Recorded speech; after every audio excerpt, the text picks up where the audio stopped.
Ba 50. Omar Ba 51. Omar Ba 52.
Deuxième action. Akhirnya guys, jangan. Akhirnya guys, tengah. Akhirnya guys, tengah.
Malick Faye 8, bulletin nul 1, bulletin blanc 2.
Puisque ma mère est là, que j'aille m'agenouiller devant elle pour qu'elle prie pour moi.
Madame le maire, fraîchement installée, première femme maire de Joal.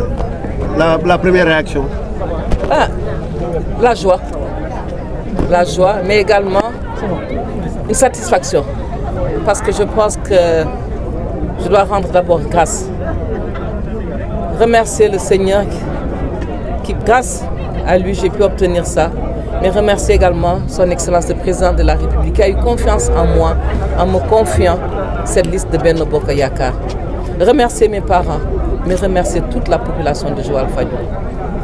Toute la population de Joal Fadiouth, tous d'un cœur uni, elles se sont levées, elles sont venues pour leur commune. Parce que nous pensons que cette commune a besoin d'un nouvel élan. Nous ne disons pas que les gens n'ont pas travaillé, non.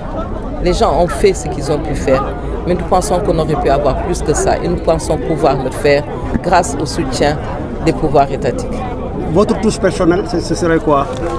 La touche personnelle, c'est la touche du géologue, comme son Excellence le Président de la République. Je pense qu'aujourd'hui, nous avons besoin d'infrastructures. Le premier problème à régler aujourd'hui, c'est le problème de l'eau. Les gens de Joal Fadiouth ont soif, non pas que l'État ne se préoccupe pas de cette question, ou que si, parce que je pense que nous faisons partie des premières collectivités qui devraient bénéficier du KMS 3 après Dakar.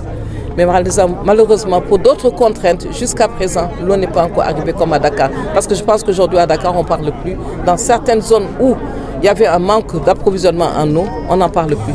Et nous pensons que rapidement ici également, je vais m'y atteler pour qu'on puisse régler ce problème de l'eau. Après l'eau, ce sera le problème de l'assainissement. L'assainissement et l'environnement. Je pense que quand vous rentrez au niveau de Joal Fadiouth, vous êtes un peu déçus par rapport à cette cité. Et là, nous avons du travail. Et là, je compte sur les populations, à travers les conseils de quartier que nous allons mettre en place pour pouvoir y arriver. Madame, votre mot sur l'intercommunalité, si nous savons que Joal manque de terre et a besoin d'extension. Mais c'est clair qu'on va faire partie de cette intercommunalité. Nous allons discuter avec les 3 maires qui sont déjà là-dedans, notamment le maire de Malicounda, le maire de Sandiara et le maire de Nguyen, parce que si vous vous rappelez bien, toutes nos terres de culture sont dans ces zones, parce que les terres de culture des gens, parce que Fadjout est une île. Fadjout ne peut pas s'étendre. Si, on s'étend parce que nous faisons la poldérisation, mais cette poldérisation a des limites.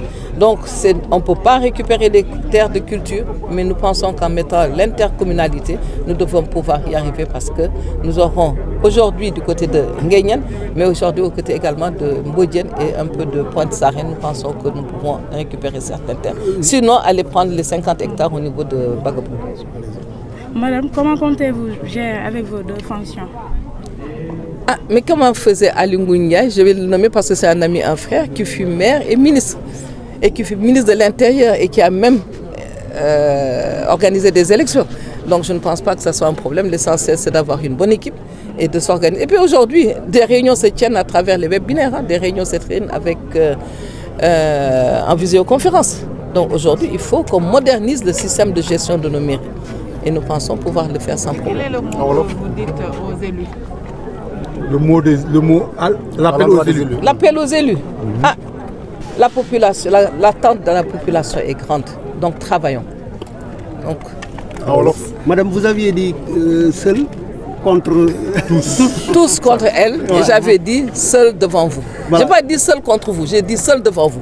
Donc ça veut dire aujourd'hui, je tends la main à tout le monde. C'était normal. Nous étions en campagne, chacun avait le droit de dire que c'est moi.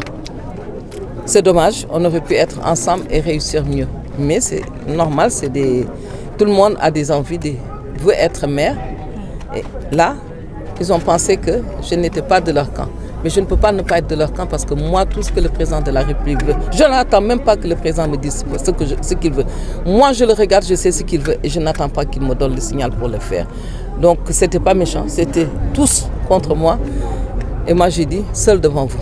Je ne suis pas contre eux, mais je suis avec eux parce que le président a dit, avec le peuple sénégalais, avec le peuple sénégalais et pour le peuple sénégalais. En wolof tey gannaaw bi ñu la takkalee xàpp gi lan ngay yëg. Ah xanaa mbégte mais tamit contenté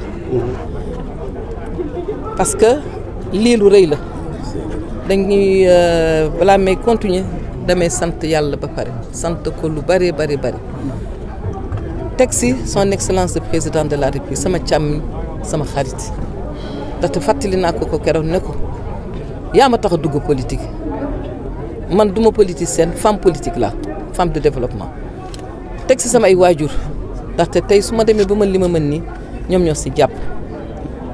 Mu metti lool tay ndaxte suma sañoon ki nga xamné ba may am juroom ñaari at mom la xam ñu naan ko Bokar Sall mu tek ma ci yoon won ma li nga xamné nak mom la wax kérok ci l'union yi moy di oyof ak yaatu at ko xamone xam ne oyofoon na lool te yaatu ak sunu ay maam li nga xam ne itamit noonu la ñu meloon su ma sante ñun ba pare damay sant population Joal Fadiouth bi yëpp bi nga xam ne ñoom ñoo jóg xeexle ma ba ma am lii tey lu tax xeexle ma nga laajte nga ko sànq da nga ne ñëpp dañu boole woon mànkoo ne dañuy dal si kawam ma ne leen xeexuma ak yéen damay janox yéen ndax si yàlla laa tegoon yëpp ut ku nekk am nga ci droit ku nekk mën nga tàllal ne mën a waaye dafa am yoo xam ne politique jaru ko donc man ba ñu waxee dama ne ñëw ma pour xeex man dama ñëw pour xool lan laa mën a jàppale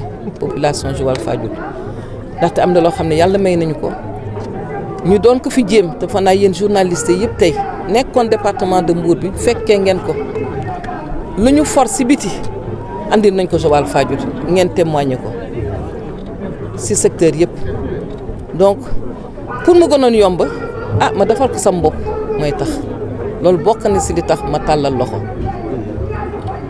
mu gën a yomb mais itam la nga xam ne moom la président bëgg ndaxte man duma xaar mënuma lii laa bëgg dama koy xool xam ne soxla na bëgg na ma jóg def ko duma ko xaar du ci jëf bi du ci ak ni nga koy defee di ñaan yàlla rek yàlla dolli ma kàttan ak mën-mën ba lépp la nga xam ne soxla na ko muy fii ak fépp feneen ak ñeneen ñi nga xam ne itam ñu ngi ak moom yàlla may ñu ko koy defal ndaxte gis nañu lu muy defal Sénégal gis nañu fu mu bëgg a yóbbu Sénégal ku génn dellu si gis Sénégal di nga xam ne li mu bëggal Sénégal raw na li nga xam ne moom la def fii ñun nag ñoo si des ndaxte moom am na gis-gis bi am na xarañte bi mais ñun xëj na ñun ñoo comprendre ko li mu bëgg mais man foog naa ne bokk na man mi ànd ak moom depuis primature yaakaar naa ne xam naa li mu bëgg te ñaan naa yàlla may ma mu gunge ko si.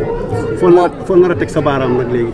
fi may teg sama baaraam mooy problème mu ndox mi ndaxte ndox mi problème boobu tar na lool biir Joal Fadiouth mais dañu ñaan yàlla comme nañ ko saafaralee Dakar te xam naa dootu yàgg ndaxte maa ngi jokkoo bu baax ak directeur SONES ak directeur SEN'EAU mais suñu si tegee loolu problème bu mbalit mi ndaxte ku gis Joal tey xam ne mbalit bi bari na fi ndaxte nit ku ñëw gis lii du fi bëgg a dellu si su setee rek nit ñi tourisme bi nga xam ne moo fi nekkoon dina fi dellu si bu baax a baax loolu daal la ñu bëggoon def li si des nag mooy jàppale xale yi ak jigéen ñi. soobee yàlla.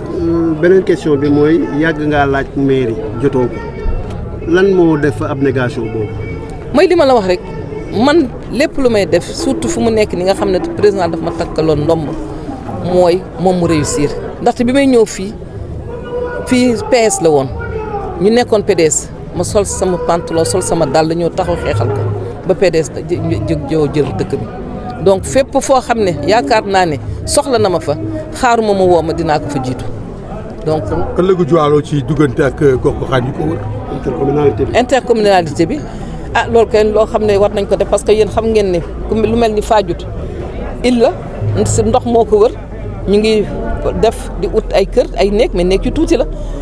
Joal yi tamit suuf yi ñu amoon fi ñu suuf ñi nga xam ne foofu la ñu doon béyee tey foofu commune la muy commune Nguéniène soo jëlee commune Nguéniène ak commune Malicounda même na loo xam ne président may na ko ñetti gox yi muy Malicounda muy Nguéniène muy Sandiara mu may leen si forêt Balagoudou loolu tam foofu dinañ dem jël suñu wàll ndaxte kam suñu tool yi nekk Nguéniène nekk Malicounda ñaan nañ yaakaar nañ suñu demee ñaan ko mu may ñu lu mel ni 100 hectares quand même dinañ ko may pour suñu rakk yi ak suñu mag ñëpp mën a dellu si mbéy bi parce que Joal Fadiouth lan lañ leen xamee woon avant commerce bi fi nekk léegi mbéy lañ leen xamee woon ak napp di gërëm di sant yéen xam ngeen gis ngeen li ñu def fi Joal. looy wax ñi ñu fal gannaaw bokk leen parti ñi ñu fal lan nga leen wax. conseil tàllal leen loxo rek ñu ñëw liggéey ndaxte léegi fu du ñun population moo ñu sas population bi ñu sasee ñun la ñu tànn mais nañu tàllalante loxo rek loolu la président bëgg ndaxte gis ngeen président dafa dem jëli àll yi yëpp ñëw ñu liggéey li si gën a neex mooy keroog coupe d'Afrique bi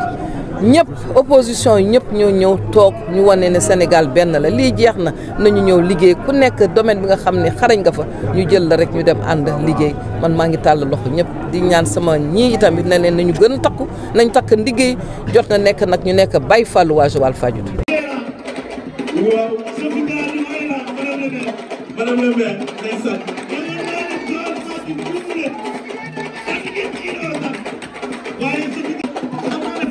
bilaay walaay bu sofi toogee dinañu jox micro loolu dëgg la ndax sa cër la bu soobee yàlla waaw Khalifa wax nga dëgg ndeysaan mu nekk journée boo xam ne du ma wax sax français waaye damay nekk mu ne bés boo xam ne tey mu nekk bés boo xam ne maanaam lu français doon une date inoubliable dans la commune de Joal Fadiouth ndeysaan mu nekk Sophie Aïssatou Gladima comme ni ma ko waxee woon sànq élu maire de la commune de Joal Fadiouth mu nekk jigéen joo xam ne moo njëkk a nekk maire fii si commune de Joal Fadiouth kii di Sophie Aïssatou Gladima ndeysaan toog jàkkaarloo ak ñun mooy li ñuy wax liggéeyu ndey aju toog waaw dama la ni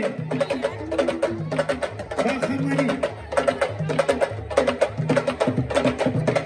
nga ni waaw cosaan am na fi dégg leen nga wax il faut que fi may dégg Senghor Joal Fadiouth dégg nañ cosaan nekk mu nekk commune de culture nekk dëkk boo xam ni cosaan dafa yàgg lu leen nga wax lii la cosaan fekk ba Khalifa boo xoolee waaw politique nag fi mu toog nii ma jàkkaarloo nii waaw nga xam ne liggéey nga añu doon loolu dëgg la lii nga ni yaram daw na Khalifa waaye gàcce ngaalaama les conseillers kenn du ñëw gàcce ngaalaama dañu am na la suuf les adjoints mais gàcce ngaalaama les adjoints mais ñëpp di fi teew Khalifa gàcce ngaalaama la coalition Benno Bokk Yaakaar ba léegi ñëpp di fi teew bàyyi seen yitte yi loolu leer na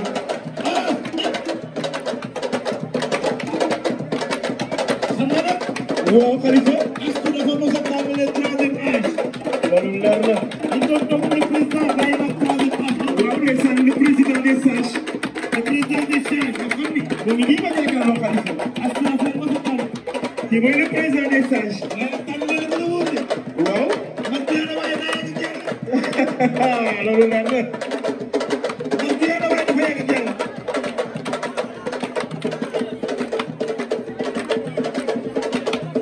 ndeysaan Saliou kontaan na tey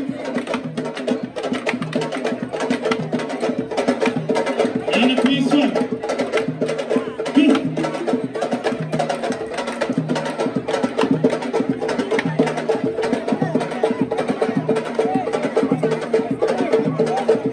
Wow, sans pour tarder, donc on va faire la mise en place. Nous toog bu ko defee ñu def toog waaw ba ñu dal Khalifa am toogaa bi yàgg na ñu dalal ñëpp ñu fi teew ñëpp ñu assisté kilifa mag ndaw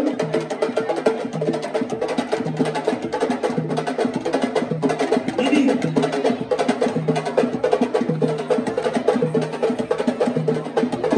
waaw dama wax ni dañu dalal ñëpp bu ko defee incha allah ñu tàmbali cérémonie bi ndax toogaa bi yàgg na et ku nekk cérémonie boo ñëwee war nga am na mën a métti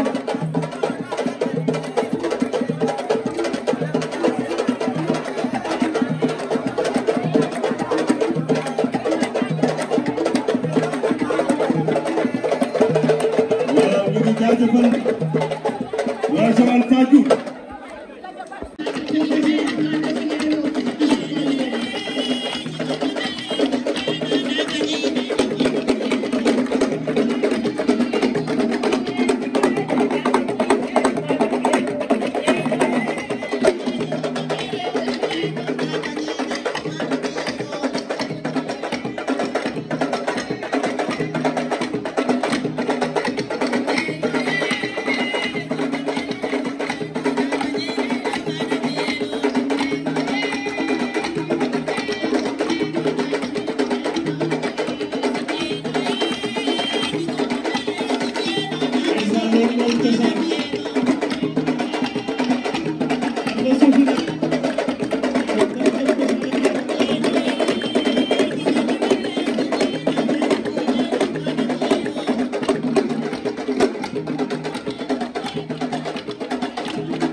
Happy, so let me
Amen.